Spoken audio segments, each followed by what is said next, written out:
The Tale of Benjamin Bunny by Beatrix Potter. One morning, a little rabbit sat on a bank. He pricked his ears and listened to the trit-trot of a pony. A gig was coming along the road. It was driven by Mr. McGregor, and beside him sat Mrs. McGregor in her best bonnet. As soon as they had passed, little Benjamin Bunny slid down into the road and set off, with a hop, skip, and a jump, to call upon his relations who lived in the wood at the back of Mr. McGregor's garden. That wood was full of rabbit holes, and in the neatest, sandiest hole of all lived Benjamin's aunt and his cousins, Flopsy, Mopsy, Cottontail, and Peter. Old Mrs. Rabbit was a widow. She earned her living by knitting rabbit wool mittens and muffetees. I once bought a pair at a bazaar. She also sold herbs and rosemary tea and lavender. Little Benjamin did not very much want to see his aunt. He came round the back of the fir tree and nearly tumbled upon the top of his cousin Peter. Peter was sitting by himself. He looked poorly and was dressed in a red cotton pocket handkerchief. "Peter," said little Benjamin in a whisper, "who has got your clothes?" Peter replied, "The scarecrow in Mr. McGregor's garden," and described how he had been chased about the garden and had dropped his shoes and coat. Little Benjamin sat down beside his cousin and assured him that Mr. McGregor had gone out in a gig, and Mrs. McGregor also, and certainly for the day, because she was wearing her best bonnet. Peter said he hoped that it would rain.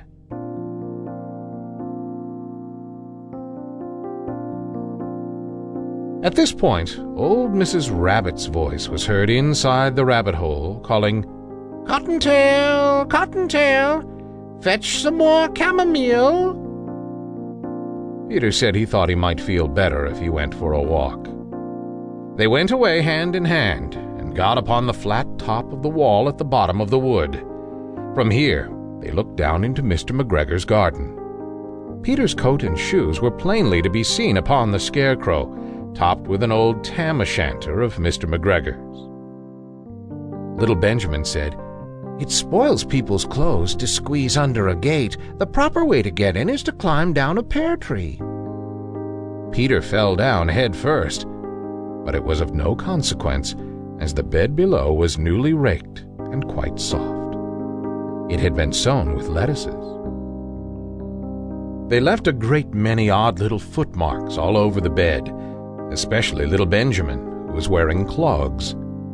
Little Benjamin said that the first thing to be done was to get back Peter's clothes, in order that they might be able to use the pocket handkerchief. They took them off the scarecrow. There had been rain during the night. There was water in the shoes, and the coat was somewhat shrunk. Benjamin tried on the tam-o'-shanter, but it was too big for him. Then he suggested that they should fill the pocket handkerchief with onions as a little present for his aunt. Peter did not seem to be enjoying himself. He kept hearing noises. Benjamin, on the contrary, was perfectly at home and ate a lettuce leaf. He said that he was in the habit of coming to the garden with his father to get lettuces for their Sunday dinner. The name of little Benjamin's papa was old Mr. Benjamin Bunny. The lettuces certainly were very fine. Peter did not eat anything. He said he should like to go home. Presently, he dropped half the onions. Little Benjamin said that it was not possible to get back up the pear tree with a load of vegetables. He led the way boldly towards the other end of the garden. They went along a little walk on planks under a sunny red brick wall. The mice sat on their doorsteps cracking cherry stones. They winked at Peter Rabbit and little Benjamin Bunny. Presently, Peter let the pocket handkerchief go again. They got amongst flower pots and frames and tubs. Peter heard noises worse than ever. His eyes were as big as lollipops. He was a step or two in front of his cousin when he suddenly stopped. This is what those little rabbits saw around that corner. Little Benjamin took one look, and then, in half a minute less than no time, he hid himself and Peter and the onions underneath a large basket. The cat got up and stretched herself and came and sniffed at the basket. Perhaps she liked the smell of onions. Anyway, she sat down upon the top of the basket. She sat there for 5 hours. I cannot draw you a picture of Peter and Benjamin underneath the basket, because it was quite dark, and because the smell of onions was fearful. It made Peter Rabbit and little Benjamin cry. The sun got round behind the wood, and it was quite late in the afternoon, but still the cat sat upon the basket.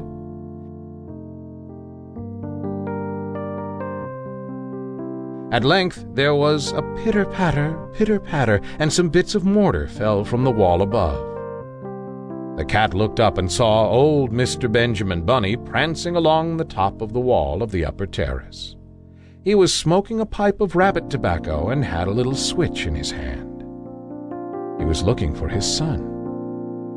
Old Mr. Bunny had no opinion whatsoever of cats.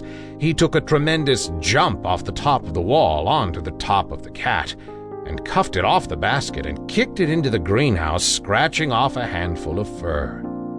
The cat was too much surprised to scratch back. When old Mr. Bunny had driven the cat into the greenhouse, he locked the door. Then he came back to the basket and took out his son Benjamin by the ears and whipped him with the little switch.